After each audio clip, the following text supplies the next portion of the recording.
আপনি এক ঘরানা নিয়ে বসে গেলেন, আপনি কিন্তু এক ঘরানার মন্ত্রী নন। আপনি 2-4 জন আলেমকে নিয়ে বসে গেলেন, ডিসরিগার্ডিং, ignoring, underestimating mainstream ulama mashayikh. How dare!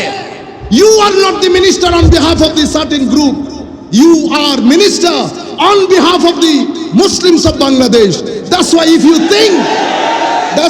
you think you need to sit down with the scholars, you must call all the scholars from all the school of thought. 2 or 3 people. আপনারা বুঝতে পেরেছেন? হৃদয়ে আগুন লাগে, আমাদের সাথে কারো কোনো দ্বিমত নাই। আমরা তো এমন দুর্বল, আমরা যদি লাখো মানুষ রাস্তায় বের হয়েছি, বের হব, কথা হচ্ছে গাছ থেকে একটা পাতাও পড়বে না। আমরা বলেছিলাম ফিলিস্তিনের পক্ষে যখন আমরা একসাথে হয়েছি, সেদিন একটা ঝলক দেখেছেন। আমরা বলেছিলাম যে লাখো মানুষ একসাথে হবে, গাছ থেকে একটা পাতাও পড়বে না। পড়েছিল? এটা সুফিয়াই কেরামের দল, এটা বুক চিতে মাইর খাবে, হাতের মধ্যে বাঁশ।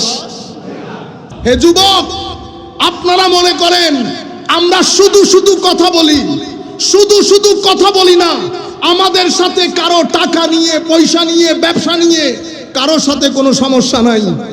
মাননীয় প্রধানমন্ত্রীর প্রতি অনুরোধ, মাননীয় রাষ্ট্র ক্ষমতার মধ্যে যারা অধিষ্ঠিত তাদের প্রতি অনুরোধ, আমাদের সাথে কারো কোনো বিষয়ে দ্বিমত নাই।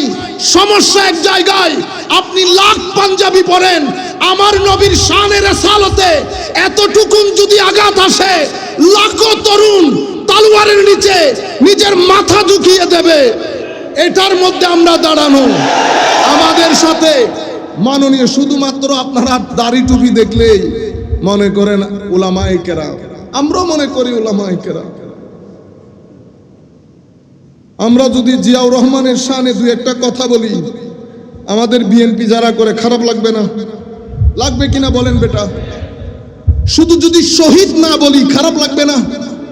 না লাগলে তো বিএনপিও না। আপনি যদি না লাগে তো বিএনপিও না। বিএনপিকেও ভূতে ধরেছে 50-60%। আপনারা নতুন লম্বা দাড়ি রেখেছেন, দিন ধর্ম শিখতেছেন। আইডেন্টিটি পরিষ্কার করেন, আপনি কে? আপনি কে? আপনার বাপ দাদারা দিন ধর্ম পালন করেন নাই, ওনারা বুঝেন নাই কোনটা সত্য কোনটা মিথ্যা। আপনি গত 200 বছরের ইতিহাস পড়েন, বাংলার জমিনে কালমা পড়া কে শিখিয়েছে? ঢাকার বুকে কালমা কে শিখিয়েছে? চট্টগ্রামের বুকে কালিমা কে শিখিয়েছে? সিলেটকে কালমা কে শিখিয়েছে? 150-200 বছরে যাদের অক্লান্ত পরিশ্রমে, যারা হারামের ঘুমকে হারাম করে, মা বাবা ভাই বন্ধু ছেড়ে, কেউ ইয়েমেন থেকে, কেউ সিরিয়া থেকে, কেউ আফগানিস্তান থেকে আপনার ভূখণ্ডে এসে পাহাড়ে পর্বতে অবস্থান করে আপনাকে দিন শিখিয়েছে। এখন আমার মিটা ভাই আমাদেরকে শিখান এটা বেদাত। এটাও বলছি কেন হচ্ছে, সম্মানিত উপস্থিতি, আমি অন্য জায়গায় চলে যাচ্ছি। আমি যেটা আপনাদেরকে বুঝাতে চাচ্ছি এবং সরকারের প্রতি অনুরোধ করব, এই দেশকে কোন অবস্থায় উগ্রতার দিকে ঠেলে দেওয়া যাবে না। ধর্মীয় উগ্রতা একটা ক্যান্সারের মতো। ধর্মীয় উগ্রবাদ একদিনে জন্ম নেয় না। ধর্মীয় উগ্রবাদ শুরু হয় কনজারভেটিজম থেকে, অতঃপর সেটা ইনটলারেন্সের পর্যায়ে যায়, অতঃপর সেটা এক্সট্রিমিজম হয়, অতঃপর সেটা টেরোরিজম হয়। আপনি টেরোরিজমকে হত্যা করতে পারবেন না যদি কনজারভেটিজমকে হত্যা করতে না পারেন। কনজারভেটিজম কোত্থেকে আসে? বই থেকে, শিক্ষক থেকে, যারা বইয়ের মাধ্যমে, শিক্ষার মাধ্যমে ছেলেদেরকে শিখায় ঈদে মিলাদুন্নবী বেদাত যারা করে কাফের, শবে বরাত বেদাত যারা করে কাফের, মেরাজ বেদাত যারা করে কাফের মুশরিক। এদেরকে হত্যা করা সওয়াবের কাজ। যেই ব্যক্তি ফারুকি সাহেবের সিনার উপর উঠে তলোয়ার চালিয়েছে, সেই কিন্তু জিহাদ মনে করে করেছে। আজকে ফারুকি সাহেবের উপর উঠেছে, কালকে আরেকজনের উপর উঠবে। সুতরাং আইডেন্টিটি পরিষ্কার হয়ে যাক। আমাদের সাথে কারো কোনো ধরনের কোনো জায়গায় দ্বিমত নাই। আমরা শুধু এই রাষ্ট্রকে টলারেন্ট একটা রাষ্ট্র হিসেবে দেখতে চাই। এখানে এক রাষ্ট্রে সব মানুষ বসবাস করবে। সম্মানিত উপস্থিতি, সেই কারণে মাননীয় সরকারের প্রতি অনুরোধ থাকবে, মাননীয় মন্ত্রীগণ যদি কারো সাথে বসেন উলামা মাশায়েখ নিয়ে, আপনি এক ঘরানার নিয়ে বসে গেলেন, আপনি কিন্তু এক ঘরানার মন্ত্রী নন। আপনি 2-4 জন আলেমকে নিয়ে বসে গেলেন, ডিসরিগার্ডিং, ignoring, underestimating mainstream ulama mashayikh. How dare! You are not the minister on behalf of the certain group. You are minister on behalf of the Muslims of Bangladesh. That's why if you think you need to sit down with the scholars, you must call all the scholars from all the school of thought. 2 or 3 people. আপনারা বুঝতে পেরেছেন? হৃদয়ে আগুন লাগে, আমাদের সাথে কারো কোনো দ্বিমত নাই।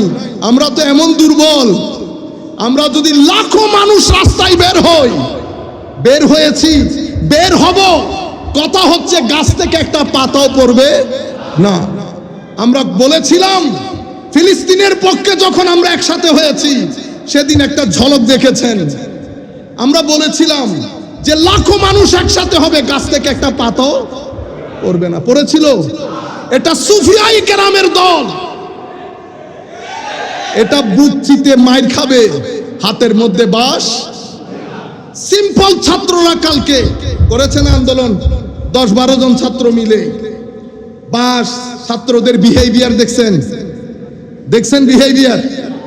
আমরা বলছি প্রত্যেকে যার যার অবস্থান থেকে বেটা প্রতিবাদ করতেই পারেন, কিন্তু আরেকজনকে মেরে, বেয়াদবি করে, জবান নষ্ট করে, আমি আপনাকে কথা দিচ্ছি, লাখো শিক্ষিত হোক, সুফিয়াই কেরামের দরবারে যেই ব্যক্তি জুতা সিধা করেছিল, সেই ব্যক্তিও যদি ওখানে মাঠে দাঁড়ায়, গাছ থেকে পাতা পড়বে।